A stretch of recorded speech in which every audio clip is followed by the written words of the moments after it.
Deep knowledge में आपका स्वागत है दोस्तों आज मैं आपको बजाज शोरूम में जो होता है बाइक सर्विस और शोरूम वाले कैसे वारंटी प्रोवाइड करते हैं उसके बारे में बताऊंगा।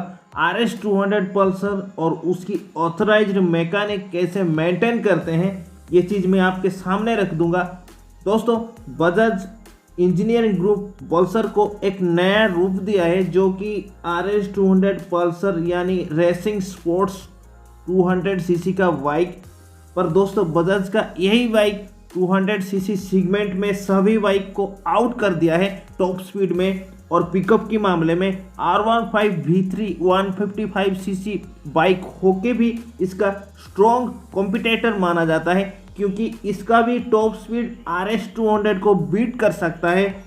दोस्तों फिर भी आपको ये बात मानना पड़ेगा R15 V3 का वजन 149 kg है और RS200 का वजन 166 kg है। दोस्तों मैं भी बाइक खरीदते वक्त कंफ्यूज हो गया था R15 V3 लूँ या RS200 पल्सर, पर दोस्तों मेरे सामने कुछ वाकया हुआ जिसकी वजह से मैं RS200 पल्सर लिया। मुझे RS200 को चूज करने में कोई परेशानी नहीं हुई और दोस्तों मुझे प्राउड फील हुआ RS200 लेकर। पर दोस्तों कुछ एरिया में बजाज का सर्विस बेस्ट है और कुछ एरिया में बजाज का सर्विस बिल्कुल भी अच्छा नहीं है। इसका गलती बाइक नहीं है, खुद बजाज कंपनी है। फिर भी इंडिया में RS200 जैसा इंडियन बाइक मैन्युफैक्चर करके बजाज अच्छा किया है जिसका तोड़ किसी के पास भी नहीं है। पता है दोस्तों RS200 का जो हाई बीम और लो बीम लाइट है वो लगभग एक डजन बाइक यानी 12 बाइक की हेडलाइट को टक्कर देता है। आप मुझे कमेंट सेक्शन पर बताना, मैं किसी कंपनी के खिलाफ नहीं बोलना चाहता, पर आपको अगर RS200 का हेडलाइट का ब्राइटनेस टेस्ट करना है तो आपको ज़्यादा कुछ करने का नहीं है।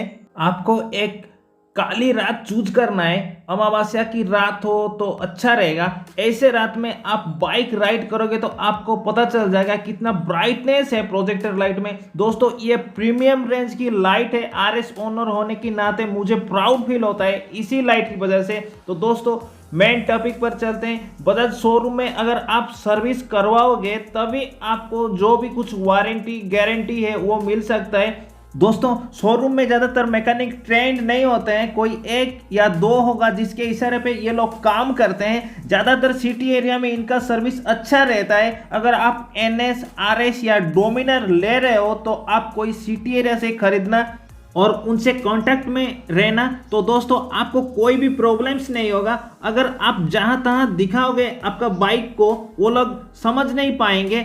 दोस्तों मैं जब पहली बार बाइक लिया था तभी मैं समझता था सभी शोरूम सेम है, पर रियल में ऐसा नहीं होता है। जो छोटा छोटा शोरूम होता है वो लोग सिर्फ बाइक बेचने और सर्विस करने के लिए होते हैं, उनके पास ज़्यादा स्पेयर पार्ट्स नहीं होता है और ये लोग वारंटी भी नहीं देते हैं, बात को घुमा फिरा के बात करते हैं। इसलिए आपको भूलकर भी छोटे शोरूम से बाइक मत खरीदना चाहिए। पता है दोस्तों मैं एक शोरूम की ऑथराइज्ड मैकेनिक से काम करवाने की सोच रहा था। वो ना दोस्तों RS200 का रियर सीट के नीचे जो लेफ्ट और राइट साइड में 5 रिले होता है उसी को पहचान नहीं पाया और मुझे पूछने लगा ये क्या है। मुझे ना दोस्तों उसी टाइम से ऑथराइज्ड मैकेनिक का जो भूत था सर पर वो उतर गया।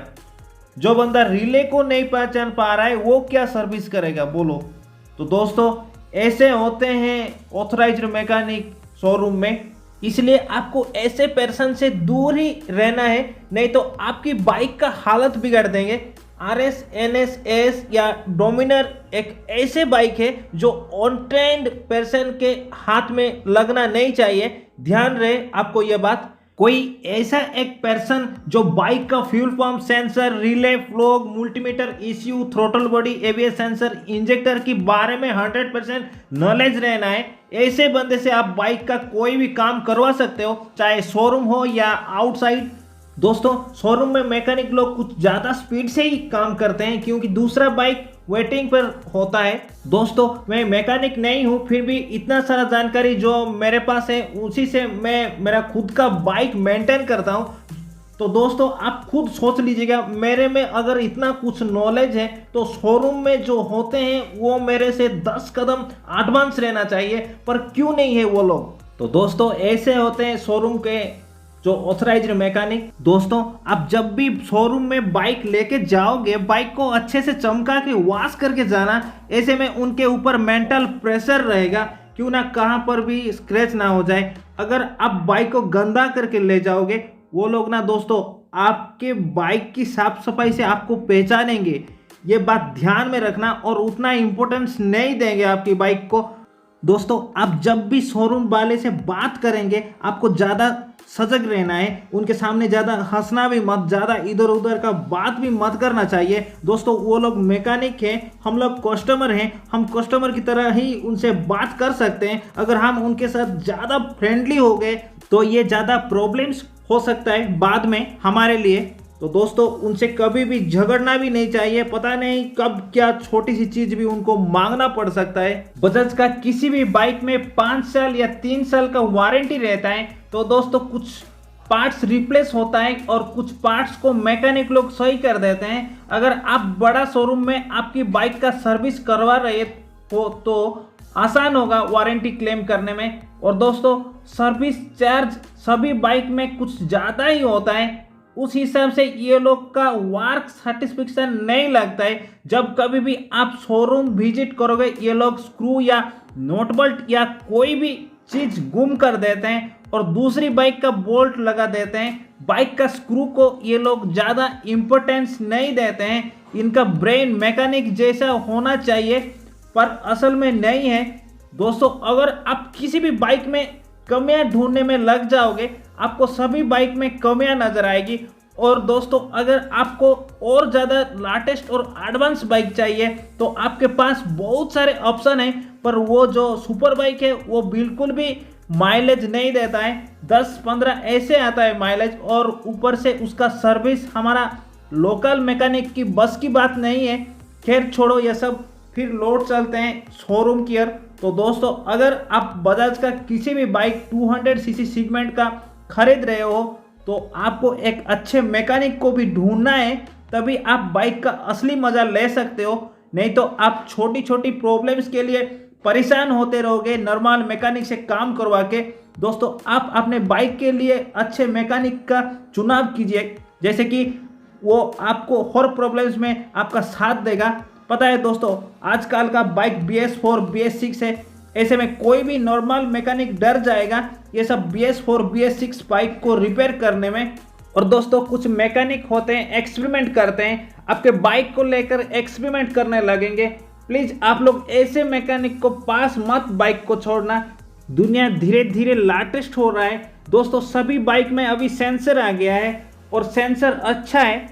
आपको पता नहीं हम लोग कितने बार स्पीडोमीटर केबल चेंज कर रहे थे, पर अभी नहीं करना है। टेक्नोलॉजी आ गया है, जनरेशन का डिमांड है न्यू मैकेनिक का, जिसको सभी सेंसर के बारे में पता हो। अगर लोकल और कुछ मैकेनिक लोग सेंसर को फालतू बता रहे हैं, आप लोग समझ जाइएगा उनको कुछ भी पता नहीं है। सेंसर के बारे में पता करने की बजाय ये लोग सेंसर की बुराई करने में लग जाते हैं। ऐसे में जो सेंसर बाइक का प्रॉब्लम्स हुआ होगा वो तो जैसे कि तैसे ही है। आगे जो कार्बोरेटर बाइक आता था वो सही था, ये FI बाइक सही नहीं है और ये सेंसर डैमेज हो जाता है, ऐसे बोल के ये मैकेनिक लोग पुराने बाइक को अच्छा बोलते हैं। इनके चक्कर में पड़ोगे ना दोस्तों, आपको किसी पुराने ज़माने का बाइक को खरीदने के लिए बोलेंगे। पता है दोस्तों आप जितना पुराने की ओर जाओगे आपको स्पेयर पार्ट्स मिलना नामुमकिन हो जाएगा। आपको याद होगा पुराने ज़माने के लोग सूरज को देख के टाइम पता करते थे, क्या हमको भी ऐसे करना चाहिए क्या? आजकल का सभी मोबाइल में टाइम है, फिर भी जो पढ़ाई नहीं करते हैं वो लोग सूरज को देखते हैं टाइम पता करने के लिए, नहीं तो किसी को पूछते हैं।